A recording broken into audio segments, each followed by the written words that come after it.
Shalom, shalom bien-aimé, j'espère que tu vas bien. Moi, par sa grâce, je vais bien.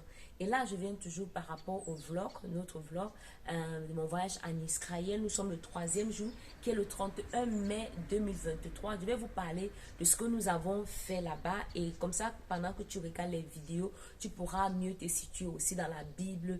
Quel endroit est-ce qu'il s'agit? Le premier endroit où nous sommes allés, c'était la montagne de Guérizim. La montagne de Guérizim, on lit ça dans le... c'est un endroit vraiment... on connaît l'ancienne ville de Sichem. Sichem, c'est la ville aussi où Jacob a été avec ses fils, où le prince a violé la fille de Jacob. Et 2 de ses fils se sont levés et ont par la ruse demandé que les fils de cette ville se circoncisent s'ils veulent épouser leur fille, leur soeur. Et c'est comme ça qu'ils ont tué ces hommes, quoi. Et dans l'Ancien Testament, on dit aussi que c'est le lieu où Dieu a béni son peuple. On lit ça dans Jean 4, verset 19 à 24. Jésus a été dans Deutéronome 11, le verset 29. Dans Genèse 12, on connaît Genèse 12, quand Abraham... L'histoire d'Abraham quand Dieu lui demande de sortir. Genèse au chapitre 12, le verset 6 à 7. Et dans Josué chapitre 21, le verset 20 à 21. Donc c'est ce lieu-là, nous étions à ce lieu-là exactement. Et après ça, nous sommes allés à Shiloh. Nous connaissons l'histoire de Shiloh dans 1 Samuel au chapitre 1. L'histoire de Anne, celle-là qui a prié, qui n'a pas considéré les insultes de Bénina à un certain moment et qui a reçu son Samuel. On lit Shiloh pour la première fois dans la Bible dans Josué chapitre 18, le verset 1 et communément connu dans 1 Samuel chapitre 1, le verset 1 et aussi 1 Samuel, touche tout 1 Samuel chapitre 1 même en fait. Et 1 Samuel chapitre 3, Jérémie 7, verset 12 à 15, nous voyons Shiloh, Shiloh, Shiloh. Et après nous sommes allés à Bethel. Nous connaissons Bethel, apparaît plusieurs fois dans la Bible. Abraham a été à Bethel, Jacob a été à Bethel. Plusieurs choses sont passées à Bethel. On va lire, je vais quand même donner les versets, malgré le fait que tu sais. Tu peux prendre le temps, tu regardes dans la parole. Genèse 12, verset 8. Genèse 13, verset 2 à 4. Genèse 28, verset 19. Genèse 31, verset 13 et le verset 35. Juge 20, le verset 26 à 27, 1 roi 12, le verset 26 à 29, 1 roi 13, le verset 1 à 34, 2 rois 2, verset 1 à 3, 2 rois 17, verset 24 à 41 et 2 rois 23, verset 15. Tu as suffisamment de versets pour comprendre ce qui s'est passé à Bethel. En fait, ce jour-là, nous n'avons pas eu beaucoup à faire parce qu'il fallait aussi beaucoup se déplacer. La distance entre ces lieux n'est pas si proche que ça. Ce qui m'a beaucoup marqué quand je voyais ces endroits où on te dit Jésus y a été, tu vois la distance où vous roulez, nous on roulait dans les bus aussi long. Je dis, mais le Seigneur a payé un grand prix pour nous avoir. Aller dans tous ces endroits juste pour vivre notre vie sur la terre et payer le prix pour nous. Waouh! Jésus nous aime et il nous aime vraiment. Shalom! Bonjour les amis, aujourd'hui nous sommes à notre 3e jour de notre tour en Israël. Nous sommes à Bethel.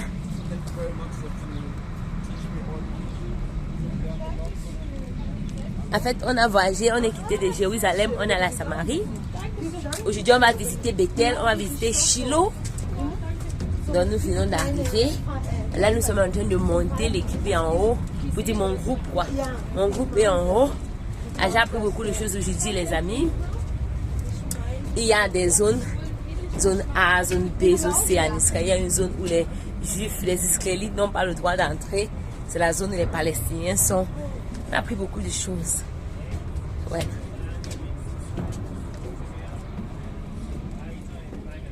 Les amis, ici c'est Bethel.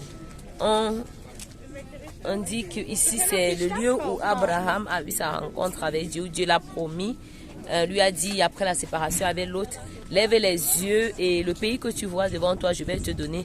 Donc c'est à ce lieu on suppose qu'il se serait placé et il a offert le sacrifice à Dieu et il pouvait voir de tous les côtés. Comme tu peux voir là, tu peux voir au nord, au sud, à l'ouest. Mais nous savons que quand le Seigneur Dieu l'a vu spirituellement, parce que c'est pas facile de voir tout un pays en un seul endroit, quoi. Mais un lieu a été placé, on va dire un lieu a été localisé pour dire ça aurait pu être à cet endroit que Abraham s'est tenu. Donc ce lieu est appelé Bethel. Bethel que nous connaissons dans la Bible, où après Jacob aussi va se coucher.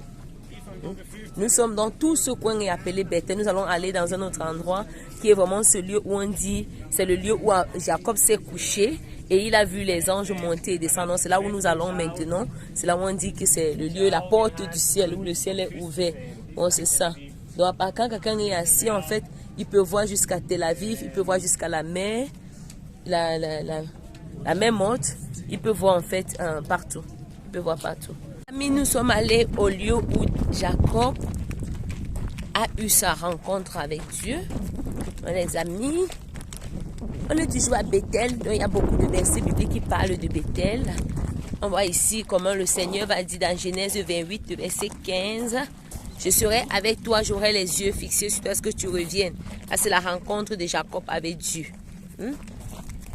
Les amis, nous continuons, nous sommes au 3e jour de notre tour en Israël. Tu as la possibilité de voir Israël gratuit. Aujourd'hui, tu es à Bethel. Hein, les amis, qui n'est pas content de voir Bethel? Tu voyais, tu disais seulement dans la parole, là, c'est la réalité. Et tu vois, il y a des versets bibliques à chaque endroit pour appuyer, pour confirmer la chose. Et là, on va voir comment on est à Genèse 28, verset 16 à 17. Toujours quand Jacob était sur le chemin pour aller chez Laban, il va dire, le Seigneur est à cet endroit et je ne le savais pas. Nous sommes là. Nous sommes à Bethel. Nous sommes à Bethel, les amis. Nous sommes à Bethel. Il y a eu beaucoup d'histoires ici à Bethel. Quand tu lis la parole, tu vois. Et ce sont des versets bibliques en route sont en train de nous montrer vraiment ce chemin où les patriarches ont emprunté. Parce que le lieu exact où ça s'est passé, personne ne le connaît vraiment, ne peut le localiser. Mais on sait que ça s'est passé quelque part ici. Et ici, on va voir, c'est là où Jacob s'est levé et il a dit, il appelle ce lieu Bethel. Et il a appelé le nom de la place, s'appelait Bethel, mais le nom de la cité, c'était Luz, avant. Mais il lui a donné le nom de Bethel. D'où vient le nom de Bethel? En Genèse 28. Et on sait qu'au temps d'Abraham, ça s'appelait toujours Bethel. Ok les amis, on continue notre marche à Bethel. Tu vas te réjouir, Aujourd'hui c'était un grand jour. Aujourd'hui on va aller à Shiloh. On continue à Genèse 25. On dit le Seigneur dit à Jacob, lève-toi et va à Bethel. Et reste là-bas et tu bâtis une terre à ton. On voit. Les amis, on est à Bethel. On est à Bethel, les amis. Là, je continue. On a tellement de versets bibliques. Les amis, on est encore là. Genèse 25, verset 6. Ouais, Jacob arrive à Luz, dans le pays de Canaan, lequel est encore appelé Bethel. Et les amis, on continue. On continue les amis, on est toujours sur la route de Bethel. En fait, on va arriver en un lieu qui est le lieu où on pense que c'est vraiment où cet hôtel a eu lieu. Vous voyez, donc on continue, on est en train de marcher, la caméra peut bouger. On est à Genèse 25, le verset 7. Et il conduit un hôtel au Seigneur et il appela le lieu El Bethel. Parce que le Seigneur s'était révélé à lui quand il fuyait son frère. Les amis, on continue. On continue notre marche. Tu vois loin devant là? Loin devant là, c'est vraiment ce lieu où on pense que Jacob était couché. Donc tout ce chemin se montre les versets bibliques qui nous conduisent à ce lieu où Jacob était couché. Vous voyez les amis? Les amis, on est toujours à Bethel. On est toujours à Bethel. On est toujours à Bethel. On est sur le chemin que le patriarche a emprunté et il a eu sa rencontre avec le Seigneur, avec Dieu. Donc si tu n'as pas encore eu une rencontre avec Dieu, les choses qui sont passées à Bethel, regardez. On parle ici de Déborah, celle qui a fait accoucher Rebecca, a été enterrée ici. Elle a été enterrée à cette tabac, c'est Genèse 35, le verset 8. Ces choses qui sont passées toujours à Bethel. Hein, les amis? Regardez. Regardez les amis. Regardez les amis, regardez. C'est ce qui était beau, chalet. Oh les amis, c'est vraiment très beau.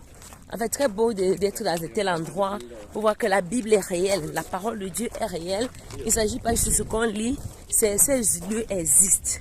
C'est écrit là en hébreu. Nous espérons que de l'autre côté, ça pourrait être écrit en anglais et on pourra savoir ce que ça signifie. Ah, malheureusement pas.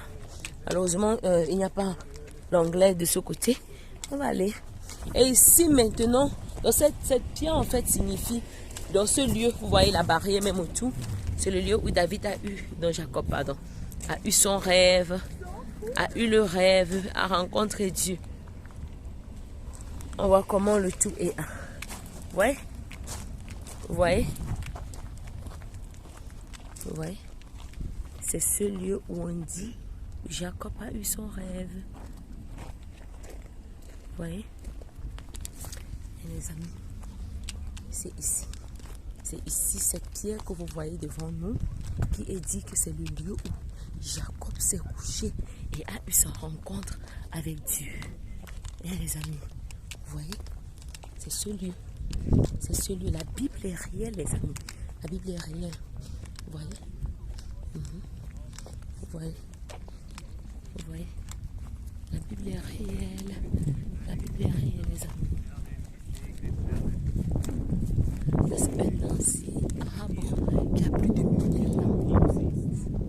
Cet arbre a plus de 1000 ans, les amis.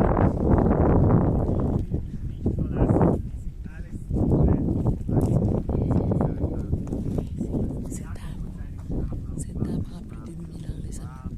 Regardez. Cet arbre, il a plus de 1000 ans. Cet arbre a plus de 1000 ans. Notre tour.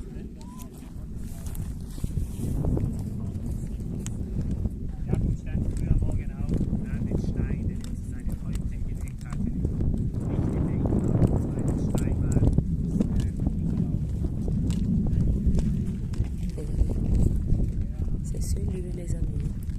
Les amis, ce lieu a été identifié comme les ruines du temple de Jéroboam. Le premier temple à cette période. Ouais. Vous pouvez lire ce qui est écrit là. C'est le professeur Zeph Phila qui l'a identifié comme le temple que le roi Jéroboam aurait bâti. Il a entouré l'extérieur d'un mur. Les amis, regardez, ça c'est une ancienne tour, un ancien cimetière, un ancien lieu où les Juifs avaient été enterrés. C'est dit ici que une douzaine d'anciens Juifs de grave ont entouré ce lieu qui est le lieu de le rocher de Jacob. Le lieu a rencontré Dieu. Plus à la période où le deuxième temple, on dit approximativement il y a 200 ans, quelques années avant le premier temple, on dit que c'était une cave d'enterrement qui était très sainte. On dit que c'est le lieu dans la Bible qui est dans 2 Rois, chapitre 23, le verset 16, où le roi Josias s'est tourné, il a vu les tombes qui étaient sur la montagne de Bethel. Il a envoyé qu'on prenne les eaux qui étaient dans cette tombe-là. Donc c'est ça. Et juste en face, il y a cet autre tableau qui dit sont les ruines d'une tour, du mur. On voit, c'est toujours au temps du roi Jéroboam. On dit les ruines de ce garde de tour et fortifie le mur d'Israël pendant les périodes des rois. C'était une forme de défense que le roi Jéroboam avait bâti pour se protéger contre les attaques du royaume de Juda. On connaît que les 10 tribus se sont séparées des 2 tribus. C'est ça, mes amis. Voilà, vous voyez que la Bible est réelle. La Bible est réelle. Tout ce que tu lis dans la Bible, il y a des sites qu'on a pu... Le Seigneur a permis que certaines choses puissent être redécouvertes. Peut-être ça peut ne pas être le lieu exact, mais le fait que les gens ont pu déjà identifier que ça pourrait avoir eu lieu en tel lieu. Si les archéologues peuvent même le confirmer. Vous voyez, ça veut dire que la Bible est réelle. Je veux juste t'encourager là, au travers de toutes ces vidéos, de ce que tu saches que la Bible est réelle. Ok les amis, à plus. Les amis, là nous sommes de retour dans le bus. Nous allons maintenant à Shiloh. Shiloh, c'est où on va dans 1 Samuel chapitre 1, où Anne, la maman de Samuel, qui était mariée à Elkana, avec sa épouse Bénina, qui la provoquait chaque fois de la même manière, chaque année quand ils allaient à Shiloh, à la maison de l'Éternel. Et une année, Anne a dit assez, c'est assez. Je refuse que ma épouse continue à se moquer de moi. Je refuse de continuer ces moqueries. Et cette année-là, malgré les moqueries, elle s'est levée pour aller prier. Elle peut dire que son mari va même lui dire, ne suis-je pas mieux que 10 fils? Elle ne va pas répondre. Elle va aller juste, elle va prier. Elle va déverser son âme devant le Seigneur. Et le prophète Élie va lui dire, mais tu es sourde là. Elle va dire, non, je déversais juste mon âme devant l'Éternel. Elle va passer une alliance avec Dieu. Qui avait besoin d'un prophète? Elle avait besoin d'un enfant. Et elle va faire cette alliance à Dieu. Si tu me donnes un fils, je vais te le donner. Le rasoir ne passera pas sur sa tête, il te servira tous les jours de sa vie. Et c'est ce qui fut fait. Quand elle va sévrer Samuel quelques années après, parce que la parole de Dieu dit après sa prière, elle se leva et sa contenance, son visage n'était plus le même.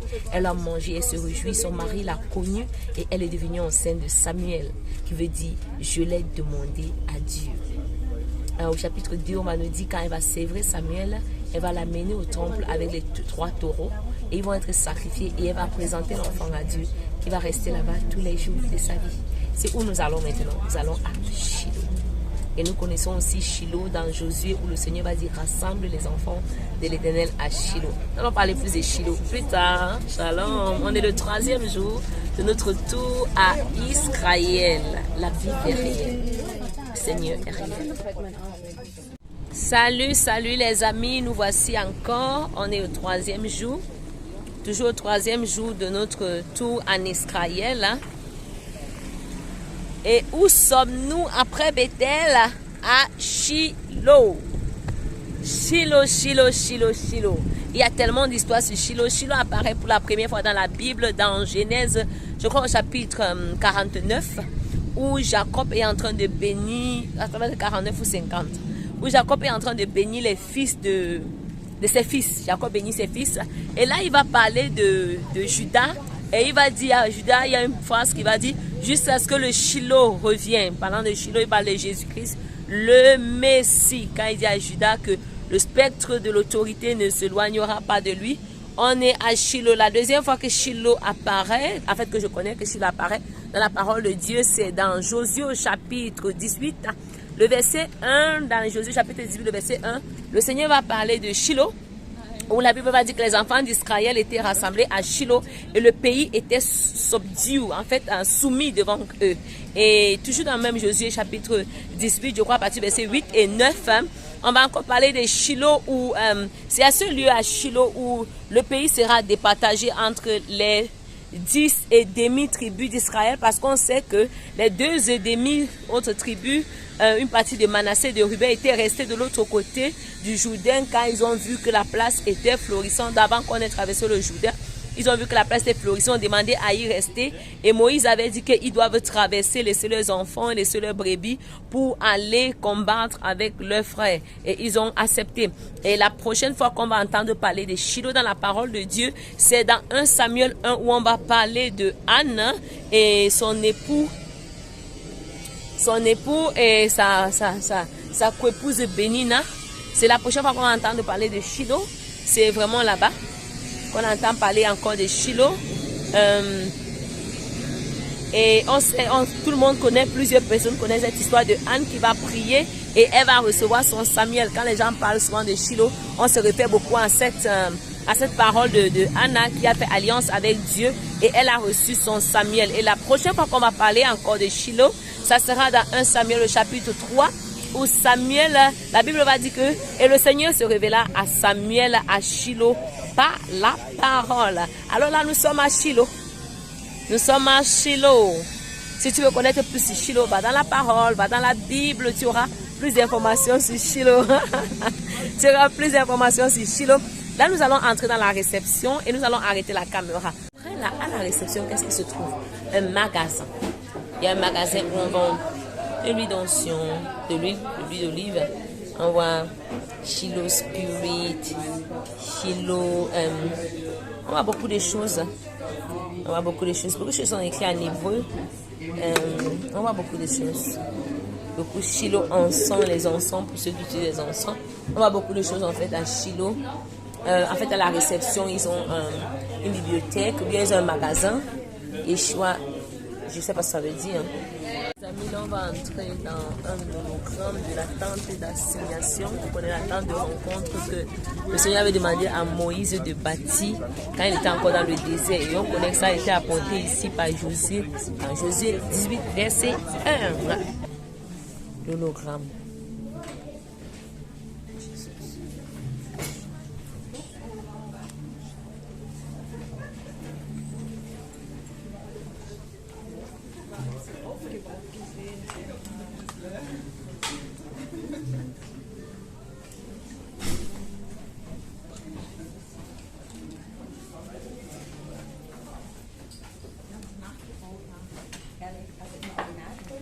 Die finsteren Tage der Sklaverei sind vorüber.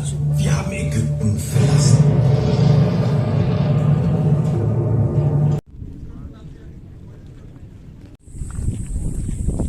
Toujours à Shiloh.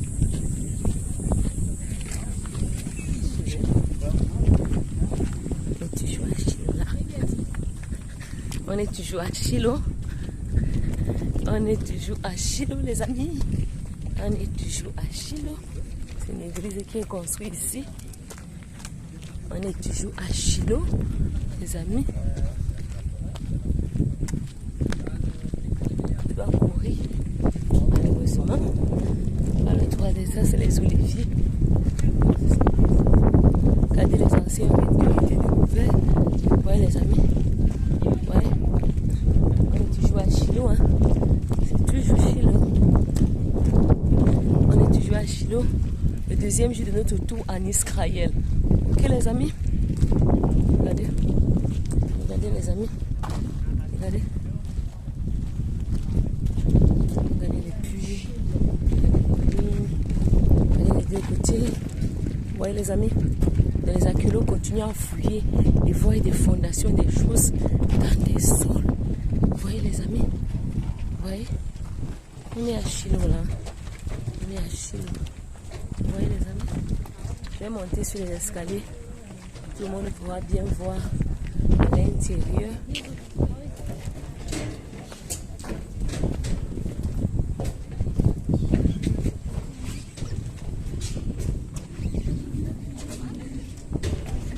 Ça, c'est Shiloh. Ok. Je mets. On est toujours à Shiloh, les amis. Toujours à Shiloh.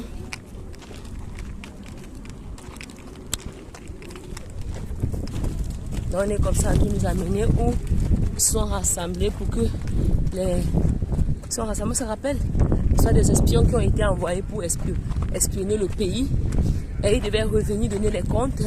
C'était à Shiloh. Oui. C'est là-bas qu'on va nous expliquer tout ça, les amis.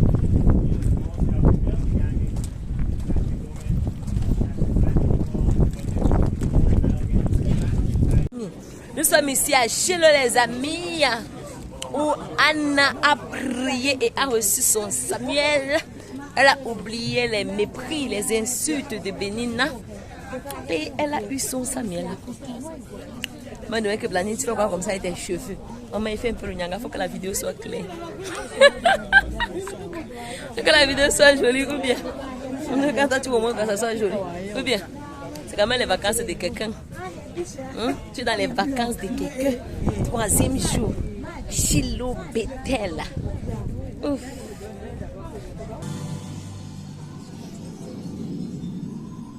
Years go by. Rumors about corruption in Shiloh spread everywhere. The people avoid going to the tabernacle and desert it. But one man continues to come despite everything. Elkanah of Har-Ephraim. He takes his 2 wives and his children and comes to the tabernacle.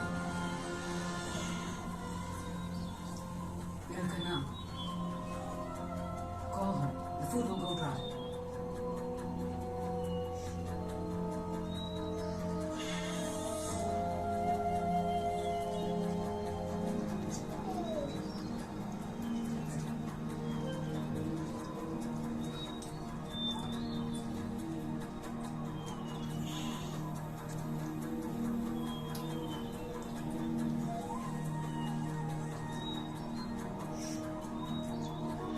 Don't be sad, Hannah.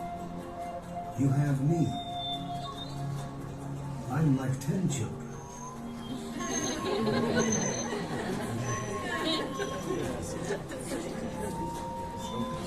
Hannah.